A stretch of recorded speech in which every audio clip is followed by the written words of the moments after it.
অনিয়ম কারচুপির অভিযোগ চরম কলঙ্কিত করেছে ডাকসু নির্বাচনকে, যা হতাশাজনক, কাম্য নয় কোনোভাবেই। এসব মন্তব্য ঢাকা বিশ্ববিদ্যালয়ের সাধারণ শিক্ষার্থীদের। আর পরাজিত বিভিন্ন প্যানেলের ছাত্রনেতারা বলেছেন, বিভিন্ন গণমাধ্যমে প্রচার প্রকাশিত প্রতিবেদনে প্রমাণ হয়েছে ভোট কারচুপির অভিযোগ সত্য।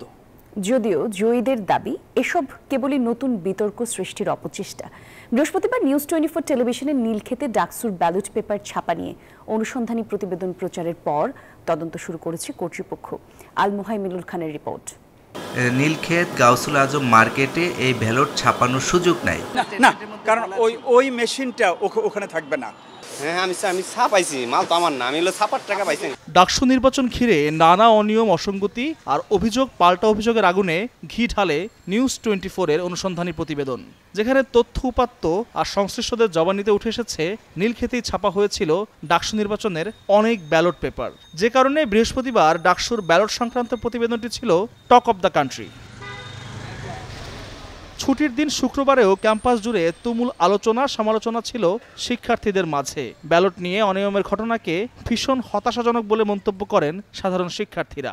এটা আমাদের জন্য একই সাথে হতাশার, লজ্জার এবং বিশ্ববিদ্যালয় প্রশাসনের সর্বোচ্চ অপেশাদারিত্বের প্রমাণ কিন্তু এখানে রয়েছে। আমরা চাইবো যেন এটার একটা ক্লারিফিকেশন আমাদেরকে দেন এবং সবার মনের যেন কনফিউশনটা দূর হয়ে যায়।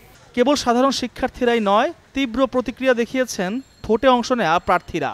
প্রতিরোধ পর্ষদের জিএস প্রার্থী মেঘমুল্লার বসু বলেন, নির্বাচনে কারচুপির যে অভিযোগ তারা করেছেন, বিভিন্ন গণমাধ্যমের প্রতিবেদনে তার সত্যতা মিলেছে। আর স্বতন্ত্র শিক্ষার্থী ঐক্যের ভিপি প্রার্থী উমামা ফাতেমা বলেন, নীলক্ষেতে ব্যালট পেপার ছাপানো নিয়ে প্রথম থেকেই বারবার অস্বীকার করেছে বিশ্ববিদ্যালয় প্রশাসন, যা খুবই দুঃখজনক।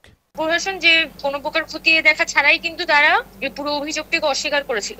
সেখান থেকে আমাদের কাছে মনে হয়েছে প্রশাসনের এক ধরনের একটা দায়সারা মানসিকতা শুরু থেকেই তারা দেখিয়ে আসছে নির্বাচনের পর থেকেই। এবং যখন আমরা এই অভিযোগটি একদম নিউজ রিপোর্ট সহ যে প্রমাণ হয়েছে, তখন কিন্তু প্রশাসন এই বিষয়টিতে এগ্রি করেছে যে হ্যাঁ, তাহলে এই বিষয়টা আমরা তদন্ত করে দেখছি। প্রচন্ড পরিমাণে প্রশ্নবিদ্ধ করে, যেই সব থেকে বড় যে নিদর্শনগুলো আমরা দেখতে পেয়েছি অনিয়মে, তার মধ্যে একটি হচ্ছে যে ব্যালট পেপার কেন অরক্ষিত অবস্থায় থাকবে, এবং নীলক্ষেতে তারা এটি ছাপিয়েছে। এটি তো একটি খুবই অদ্ভুত বিষয়ই। তার চেয়েও যেটা চিন্তার বিষয়, সেটা হচ্ছে তারা সম্পূর্ণ অস্বীকার করেছে। কারো কারো অভিযোগ, নির্বাচনের শুরু থেকেই প্রশাসনের আচরণ ছিল রহস্যজনক।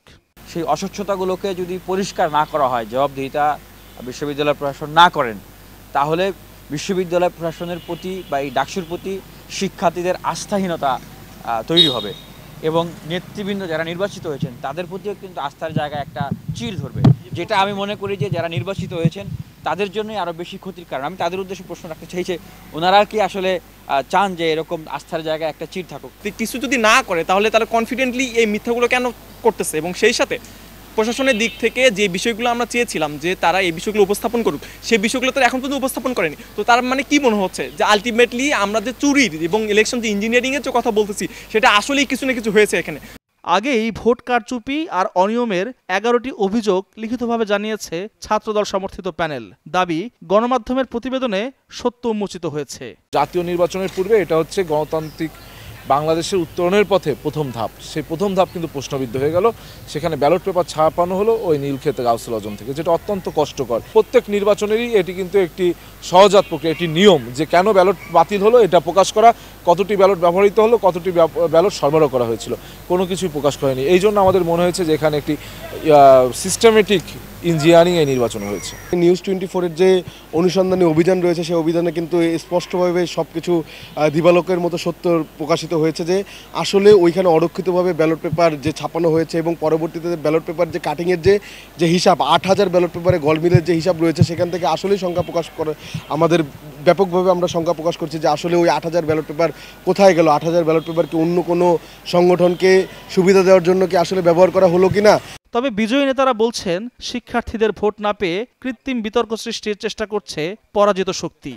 যে ধরনের বিতর্ক তৈরি করার চেষ্টা করা হচ্ছে, এটা শুধুমাত্র কৃত্রিম বিতর্ক।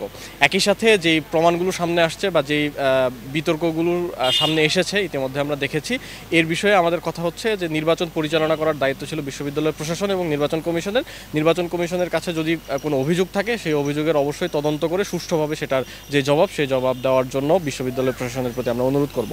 কর্তৃপক্ষ বলছে নীলক্ষেতে প্রিন্ট করালেই নির্বাচন বিতর্কিত হয় না। নীলক্ষেত কি নিষিদ্ধ পল্লী? এটা তো নিষিদ্ধ পল্লী না, তাই না? নীলক্ষেতের দুনিয়ার সবচেয়ে বেশি ছাপাখানা, তাই না? সেগুলো না বলে নীলক্ষেতে কেন ছাপাইলো, নীলক্ষেতে ছাপাইলো, এটা নিশ্চয়ই ওই যে আমরা তো শোকজ করছি তো। জি স্যার। যে ভেন্ডর তো আমাদেরকে বলে নাই। হ্যাঁ, আমরা একটা শোকজ করছি, তার কাছ থেকে একটা উত্তর অপেক্ষা করতেছি কেন নীলক্ষেতে আসতে হইলো তাকে। যদিও এরই মধ্যে প্রকৃত ঘটনা খতিয়ে দেখতে তদন্ত নেমেছে বিশ্ববিদ্যালয় প্রশাসন। ডাকসু নির্বাচনকে ঘিরে তৈরি বিতর্কের জল কত দূর গড়ায় তা এখন দেখার বিষয়। বিশ্ববিদ্যালয় প্রশাসন এ নিয়ে কী তদন্ত করে, তার ফলাফল কি হয় এবং সেই ফলাফল নিয়ে শিক্ষার্থীদের প্রতিক্রিয়া কেমন হয় সেদিকে তাকিয়ে আছে সব মহল। ঢাকা বিশ্ববিদ্যালয় থেকে আল মোহামিনুল খান, নিউজ 24, ঢাকা।